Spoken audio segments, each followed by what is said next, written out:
2019, 2020లో కావలి 1 town PS పరిధిలో ఒక 3 దొంగతనాలు జరిగినాయి. దీంట్లో పవన్ కుమారు, తర్వాత నాగరాజు, తర్వాత నాగసాయి, శ్రీనివాసరావు, చంద్రశేఖర్ ఇంకా కొంతమంది కలిసి ఈ దొంగతనాలు చేయడం జరిగింది. దీంట్లో దొంగలించినటువంటి బంగారంతా కూడా వీళ్ళు ఫస్ట్ ముత్తూట్ ఫైనాన్స్లో కుదబెట్టి డబ్బులు తీసుకున్నారు. తర్వాత వేరే వాళ్ళ అడ్వర్టైజ్మెంట్ని బట్టి అట్టిగా గోల్డ్ వాళ్ళు ఇచ్చిన అడ్వర్టైజ్మెంట్లో నిమిషాల్లో మీకు డబ్బులు ఇచ్చేస్తాము గోల్డ్కి అని చెప్పి రకరకాలైనటువంటి అడ్వర్టైజ్మెంట్లని చూసి దానికి ఇంప్రెస్ అయ్యి వీళ్ళు ఏం చేశారంటే వేరే ఒక వ్యక్తి ద్వారా ముత్తూట్ ఫైనాన్స్లో ఉన్నటువంటి గోల్డ్ అంతా కూడా విడిపించుకోవడం జరిగింది. తర్వాత ఇవన్నీ తీసుకెళ్ళి అట్టిగా గోల్డ్ వాళ్ళకి అమ్మేయడం జరిగింది. అట్టిగా గోల్డ్ వాళ్ళు బంగారు ఇస్తామంటే అది దొంగ బంగారమా లేకపోతే సొంతమా అని విచారించకుండా దాన్ని తీసుకోవడం జరుగుతుంది. తీసుకొని వేరే వాళ్ళకి అమ్మేస్తున్నారు వెంటనే. దీని ద్వారా ఏమవుతుందంటే ఇప్పుడు మేము మీ ముద్దాయిల్ని అరెస్ట్ చేయడం జరిగింది. అరెస్ట్ చేసి వీళ్ళని రికవరీకి వెళ్ళినప్పుడు వాళ్ళు లీగల్ కాంప్లికేషన్స్ ఉన్నాయి, దీంట్లో మీరు లీగల్గా ప్రొసీడ్ కమ్మని చెప్పేసి బంగారం ఇవ్వట్లేదు.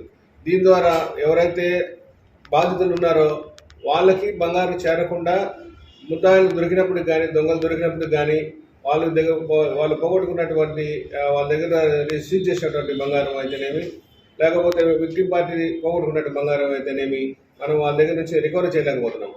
కాబట్టి ఈ అట్టిగా గోల్డ్కి ఎవరైనా బంగారు కొనేటప్పుడు అది దొంగ బంగారమా లేకపోతే వాళ్ళ దగ్గర ఎక్కడి నుంచి వచ్చింది అనేది విచారించి కొనాల్సిందిగా మీకు అందరికీ తెలియజేస్తున్నాను. గతంలో కూడా బెంగళూరులో వన్ ఆఫ్ ది డైరెక్టర్ వాళ్ళని కూడా అరెస్ట్ చేయడం జరిగింది ఇదే ఇష్యూలో. దొంగ బంగారం కొనడం, వీళ్ళకి తక్కువ రేటుకి కొనడం, ఎక్కువ రేటుకి అమ్ముకోవడము వీళ్ళకి అలవాటుగా మారిపోయింది. ఈ ఇష్యూలో మేము లీగల్గా కూడా ప్రొసీడ్ అవుతా ఉన్నాము. వీళ్ళందరినీ కూడా అరెస్ట్ చేస్తాం తొందరలోనే. వీళ్ళు ఎవరెవరైతే బాధ్యత వహిస్తున్నారో, ఎవరైతే దొంగ బంగారు కొంటున్నారో వాళ్ళ మీద లీగల్గా ప్రొసీడ్ అయ్యి వాళ్ళ మీద మేము యాక్షన్ తీసుకుంటాం. వీళ్ళకి చెప్పేది ఏంటంటే ఎవరైతే బంగారు తీసుకొస్తారో వాళ్ళు విచారించండి ముందు. దొంగ బంగారమా వాళ్ళ లేదా కష్టంలో ఏదో తీసుకొచ్చారా, సొంతమా, బిల్లులు ఉన్నాయా లేవా అని వెరిఫై చేయాలి. అంతేగాని తక్కువ రేటుకి వస్తుందని చెప్పేసి వాళ్ళు ఎవరు అమ్మేస్తున్నారని తీసుకొని బాధితులకి ఎవరైతే నష్టపోయారో వాళ్ళకి అన్యాయం చేసిన వాళ్ళం అవుతాం. కాబట్టి ముందు విచారించి చేయాలి. ఇది చేయడం కరెక్ట్ కాదు. మేము దీన్ని లీగల్గా ఎదుర్కొనేదానికి సిద్ధంగా ఉన్నాము. లీగల్గా మేము ప్రొసీడ్ అవుతాం. కాబట్టి ఇది ఎందుకు చెప్తున్నామంటే అట్టిగా గోల్డ్లో దొంగ బంగారాన్ని కొంటున్నారో దొంగ బంగారాన్ని అమ్ముతున్నారు. కాబట్టి ఎవరైతే అట్టిగా గోల్డ్ దగ్గర పోయి బంగారం కొంటున్నారో వాళ్ళు జాగ్రత్త వహించండి. దొంగ బంగారమా కాదని ముందు తెలుసుకొని తర్వాత కొనాల్సిందిగా మీకు తెలియజేస్తున్నాను. ఎందుకంటే కొన్న తర్వాత మళ్ళీ రికవరీకి వచ్చినప్పుడు మీరు కూడా కేసులలో వాయిదాకి తిరగాల్సి వస్తుంది. కాబట్టి ఆ బంగారం మీ దగ్గర నుంచి కూడా స్వాధీనం చేసుకునే పరిస్థితులు ఉన్నాయి. కాబట్టి మీరు కూడా జాగ్రత్త వహించేందుకు తెలియజేస్తున్నారు.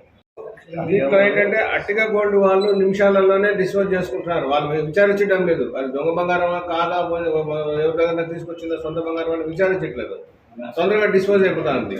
ముత్తూట్ వాళ్ళు టైం ఇస్తారు. టైం అంటే దాని నామ్స్ ప్రకారం టైం ఇచ్చి నోటీసులు ఇచ్చి చేస్తారు. కానీ ఇక్కడ అట్లా జరగడం లేదు. కాబట్టి అట్టిగా గోల్డ్ వాళ్ళకి మేము అప్పీల్ చేస్తున్నాము.